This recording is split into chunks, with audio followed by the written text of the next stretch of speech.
Yes guys, how's it going? Welcome back to a new video on another lovely sunny afternoon in Newcastle. But the news as of today, reported by the Daily Mail, is not quite so bright. As it's reported, Newcastle have held conversations with Chelsea over the future of our striker, Alexander Isak. But Newcastle have said if you do want him, you'd be paying over 115 million for him. We're going to talk about all of that in this video. Yes guys, welcome back to a new video. As I say, lovely sunny in Newcastle today, waking up this morning following another pretty dismal England performance. We did finally see Gordon for a full 30 seconds last night, and somehow England have topped the group and have an amazing route to the final should we choose to take it.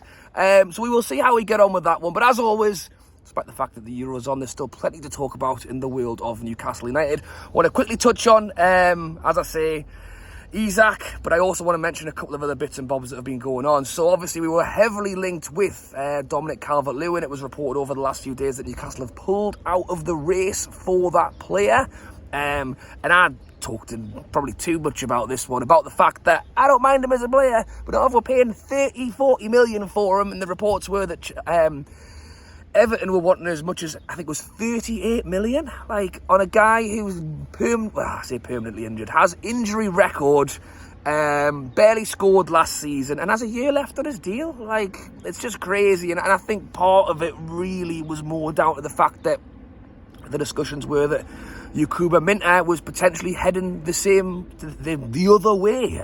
It's actually reported that Madueke Minteh has pretty much been given free license to go out and talk to other clubs, and it would seem that Newcastle are going the route of, we'll sell Minteh and then we'll use the money to buy other players as opposed to keeping them. And again, I would love to have seen Minteh in his black and white shirt at Newcastle, or at least get the chance in the pre-season this summer.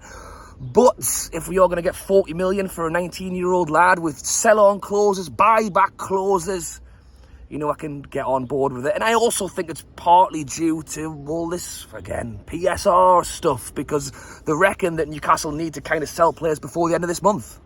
And you think Trippier's away for the Euros, Miggy's playing Copa America, Wilson's probably in Dubai sunning himself. You know, these players are busy, and we need to sell someone. So I think that poor Minteh's just also almost a bit of collateral damage to the fact that he's actually free, available. He hasn't gone on holiday. He's actually training with personal trainers this summer because he wants to be ready for the new season. So, you know, bless the lad, he's getting ready to come back, and we're actually saying, well, actually, no, we're going to send you the other way. And as I say, it does appear to be that Newcastle would prefer to sell Minteh and then bring in a right midfielder. And as reported by The Athletic yesterday, we have been linked with a host of right wingers.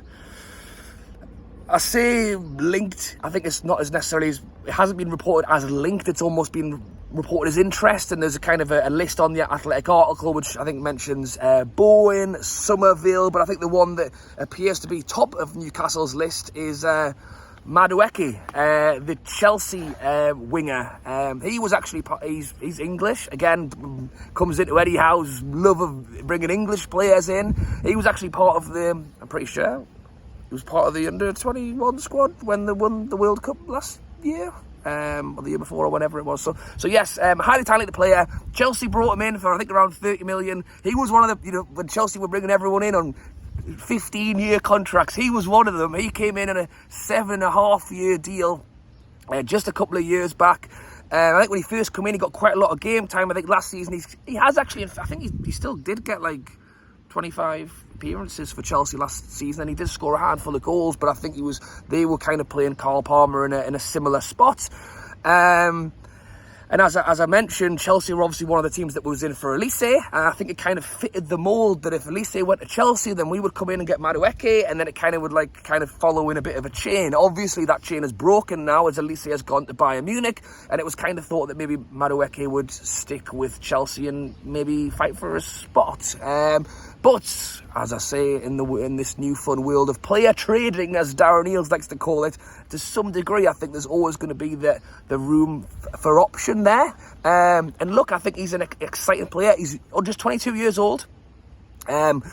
what he has shown in the Premier League so far has been bright. And I think in terms of bringing in, you know, a player to quite quickly fit into our side, he's already got Premier League experience. He's, as I say, he's a London lad at Barnet, I think. He actually went out and played his football at PSV in the Netherlands. So he's been around a bit, even at the age of 22. He's travelled and he's played his football in different places, and he's obviously trying to build up on his career. And I think Newcastle are at a spot where, I guess Chelsea have maybe got a few options there. Really, we're looking to bring in that new kind of main man on that side. I think we will continue to have options. I've obviously mentioned Miggy already, and we'll be interested to see what does happen with Miggy this summer, because it was reported that he was one of the players that Newcastle wanted to let go, but I think Miggy doesn't want to go, I don't think. Although I would say that maybe it's not a bad time for him to go and get, like, you know, I think he's 30 now, go and get one last big pay deal somewhere before he maybe goes to the MLS, or before he decides to maybe go back to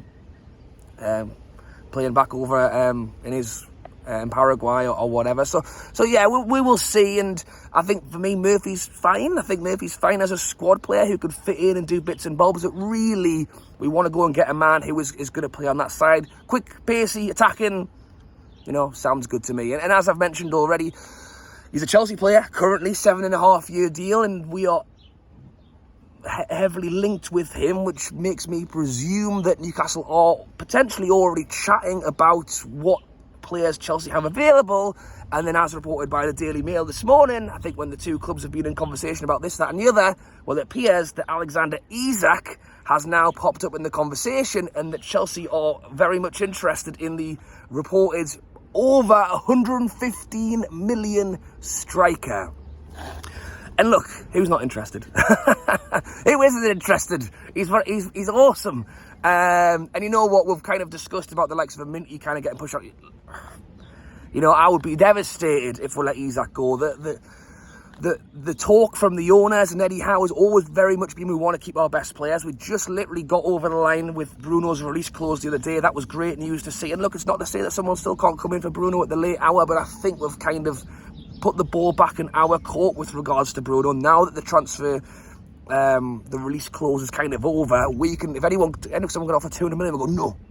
Now, don't get me wrong, when you start talking crazy money like that, it's always going to have to be a conversation to have. You know, you can't just always just say no. But I think in terms of Alexander Isak, let's not forget that we did pay a chunk of money for him in the first place. We paid 63 million for him.